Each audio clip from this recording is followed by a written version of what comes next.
It was looking like we'd avert a government shutdown, but then President Trump changed his mind, and that leaves everything in limbo as we approach the holidays. Then a growing number of lawmakers, including Republicans, blasting the president's decision to pull U.S. troops from Syria. We're going to show you how he caught even his own national security by surprise with this move, and how we've just learned via bombshell the consequences within his own cabinet. Then, the Clinton impeachment 20 years later. We will take a look at how things went down then and how different things are now. Good evening and welcome to RFL. I am Richard French. We begin with breaking news, stunning if you think about it. General Mike Mattis, the defense secretary, he's going to be leaving his post at the end of February. He's resigning. Trump sent a tweet saying he served with distinction and he will name a replacement shortly, but right after that tweet, Mattis saying his views were not aligned with the president. We're going to continue to follow this story, but obviously this has everything to do with what is happening in Syria and our policies. Meantime, another bad day on Wall Street. Take a look at the numbers. That is the Dow plunges nearly 500 points, and this not because of interest rates or looming fights with China or even recession fears. No, this was because of this guy. Take a listen.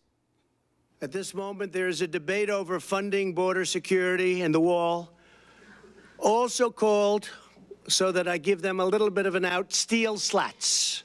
We don't use the word wall necessarily, but it has to be something special to do the job. Steel slats. I've made my position very clear. Any measure that funds the government must include border security. Has to. Well, reaction to this whole thing went from head shaking to utter disbelief. Republican Senator Susan Collins from Maine, literally with her backpacks ready to go home, joked that this was ruining her life. And here's the other point. Republicans don't have the votes for this. They may control the House and the Senate and obviously the White House, but Republicans have told the president they don't even within their own ranks have enough votes to support this. Nobody thinks this is a great idea. So the whole mess started last week. If you remember, when President Trump, he bragged that he welcomed a shutdown. In fact, he'd own it. We don't get what we want, one way or the other, whether it's through you, through a military, through anything you want to call, I will shut down the government. Okay, absolutely. fair enough. And I am proud, and I'll tell you what, disagree. I am proud to shut down the government for border security, Chuck. But thankfully, and as we've learned momentarily, cooler heads prevailed. The White House indicated it would accept a spending resolution that didn't include the $5 billion for the wall that it was never going to get. Okay, woo. Senate, they even passed a bill that would keep the lights on until February. But then the right-wing echo chamber here in the wingnuts started slamming their hero, President Bush. Rush Limbaugh, he said Democrats played the president and they got the best of him. Ann Coulter, she called the commander-in-chief gutless. His friends over at Fox and Friends, they also chimed in, and as we know, that is where the president gets all his news from. He doesn't read, so he listened to his favorite program, and this is what he heard. Realistically, it looks like he has lost on the wall, because unless he says, no, I'm not going to sign that thing, and there's a government shutdown, there are a lot of people who heard him last week who drew that line in the sand and said, this is where shutting down, and if there's not a shutdown, he's going to look like a loser. So because a couple bubbleheads on a morning TV show said he could look like a loser, and the lunatic fringe calls him sissy boy here, he then reverses his position 180 degrees even after he's agreed with his own party that he's going to keep the lights on in the government. So here's the problem with it. Not only does it, again, reconfirm all the things and suspicions that we've had about how this administration works, but we got some problems as a consequence. Washington, it's turning into a ghost town right now. Right now, you can count on two hands how many senators are still in Washington. Everybody's out of town. It's the holiday weekend. But even if everybody was there, Trump does not have the votes. Let me repeat this. He does not have the votes, even in the House, to get this wall. And it'll be even tougher in the Senate. And you know what happens on January 6th when obviously party power changes in the House again. But even now, with all the Republican party apparatus, they don't have the votes. But reason we think might creep in, because I can't believe I'm saying this, but I'm being serious. It's 82 and sunny in Mar-a-Lago, and I will bet the president wants to get down there to spend some quality time on the links here and do the quote-unquote executive time that he's known for 16 days. Yes, 16 days. So will he really stay in Washington and try and work on this? My money is he heads down to Florida and calls it a day. We will see. All right, now, I want to pivot to the Russia probe, and we will come back to Syria a little bit later in the program, trust me. And we have some big news involving key players. I want to start with this man, Acting Attorney General Matthew Whitaker. He was reportedly asked to recuse himself from the investigation. We just learned this today because of the conflicts of the positions he's taken, etc. But he turned around and said, yeah, no, I refuse. I'm going to stay on the case. It's a big development because Whitaker has been a critic of the Mueller probe, as we've reported here, and he said there is zero evidence of collusion. He's also said Mueller has no right here to probe Trump's finances as well. This is the guy who will oversee it, and he says, I'm staying on. And now we have questions about his eventual replacement, William Barr, President Trump's pick to succeed Whitaker. A memo that Barr wrote to Deputy AG Rod Rosenstein has just surfaced, and it shows he's critical of key aspects of the probe. He called Mueller's obstruction investigation fatally misconceived. Barr also wrote that Trump told former FBI head James Comey to drop the probe into Michael Flynn. And he said that was within the powers of the president as well.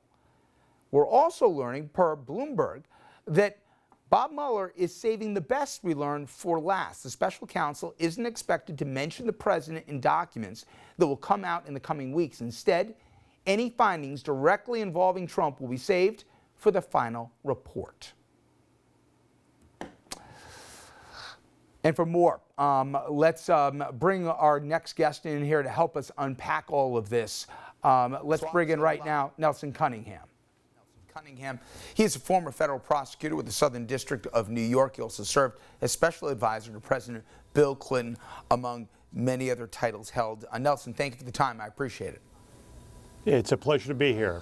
Let's get to a few updates on some of the players we just mentioned. Let's start off with the acting AG. Whitaker, we now learn, was reportedly advised to recuse himself, given all his prior statements made, but refused.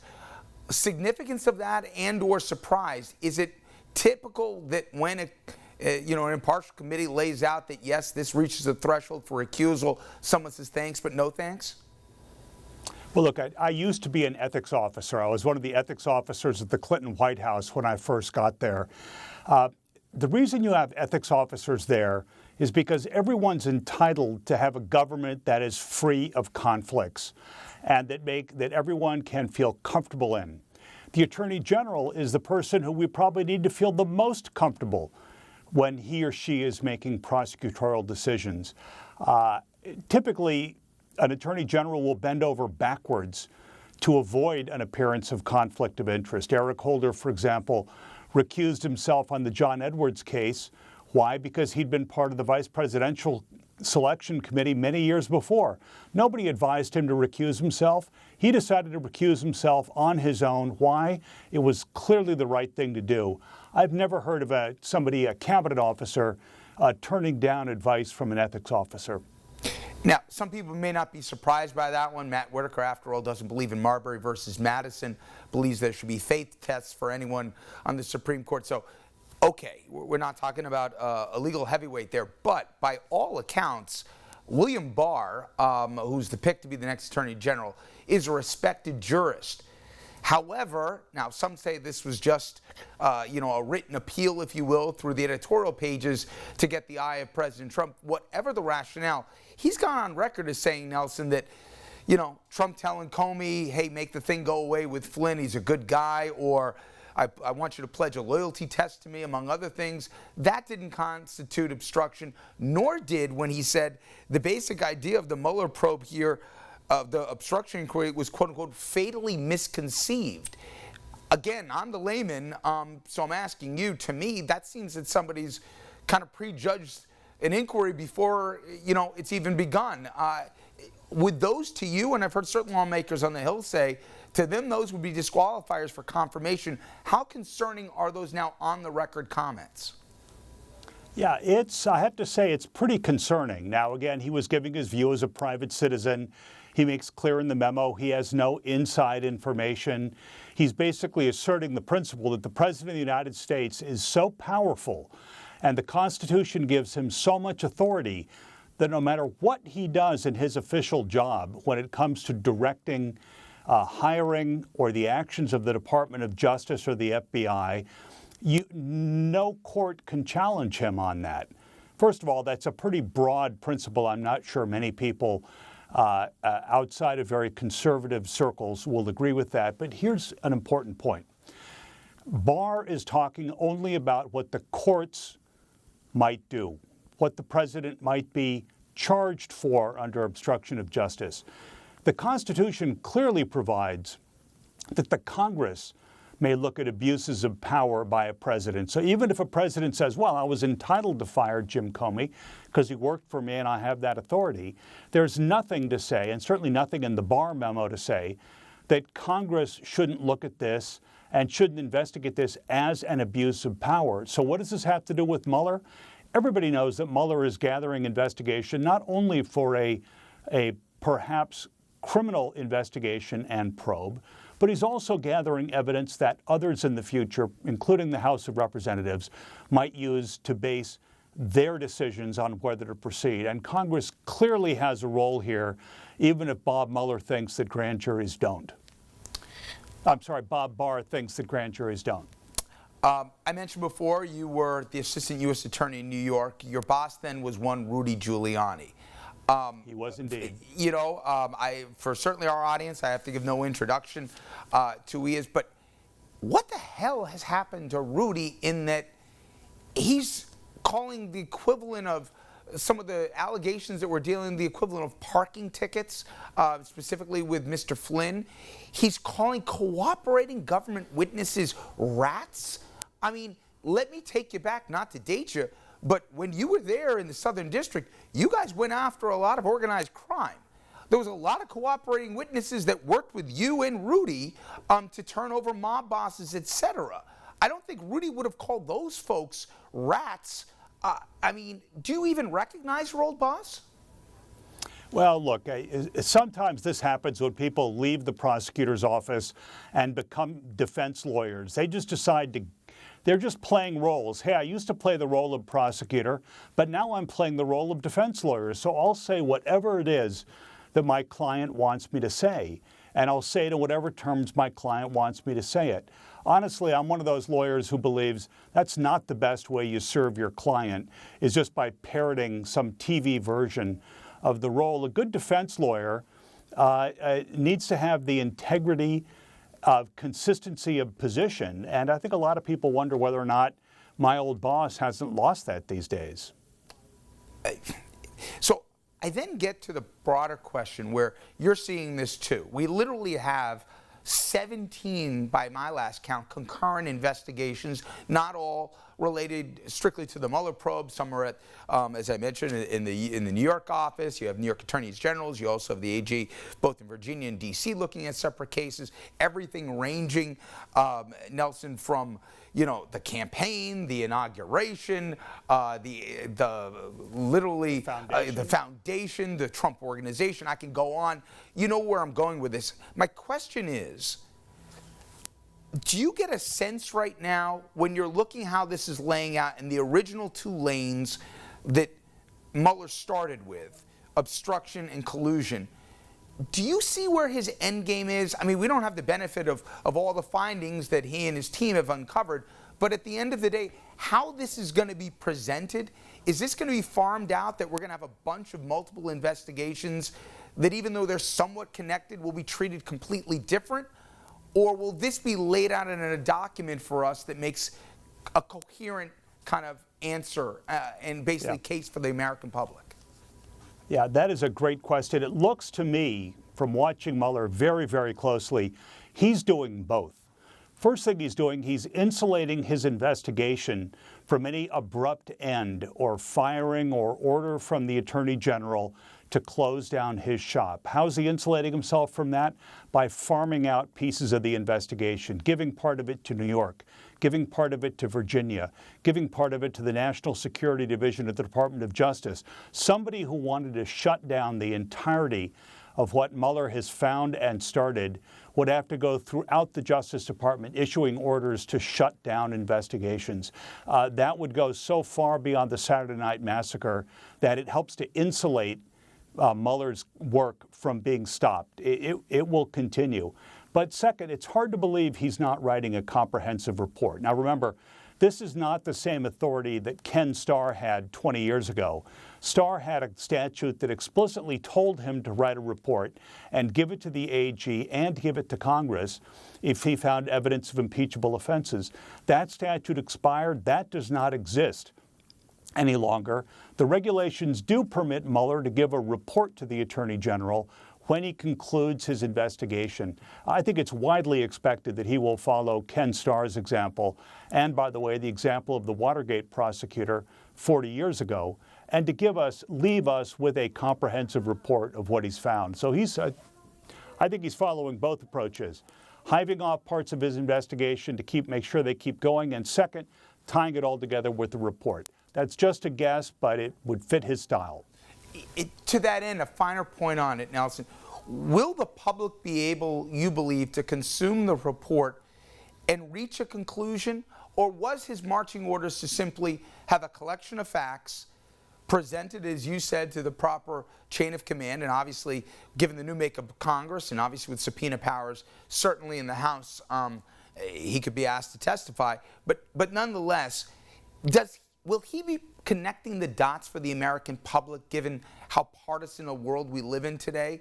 Or will that be left up to the Hill to have to make up, their own deductions? Yeah. Well, again, we have no clear guidelines here. He has no clear guidelines. There's no statute that directs him to write a report the way Ken Starr did. On the other hand, that's pretty powerful precedent for how one wraps up a wide-ranging investigation into a president. It's hard to believe, again, that he won't put a comprehensive report in front of the Attorney General. It is then up to the Attorney General to decide what to do with that report, to make it public or to sit on it. There's nothing that directs the Attorney General to make that public. As you mentioned, we do now have the Congress involved because the House is now Democratic.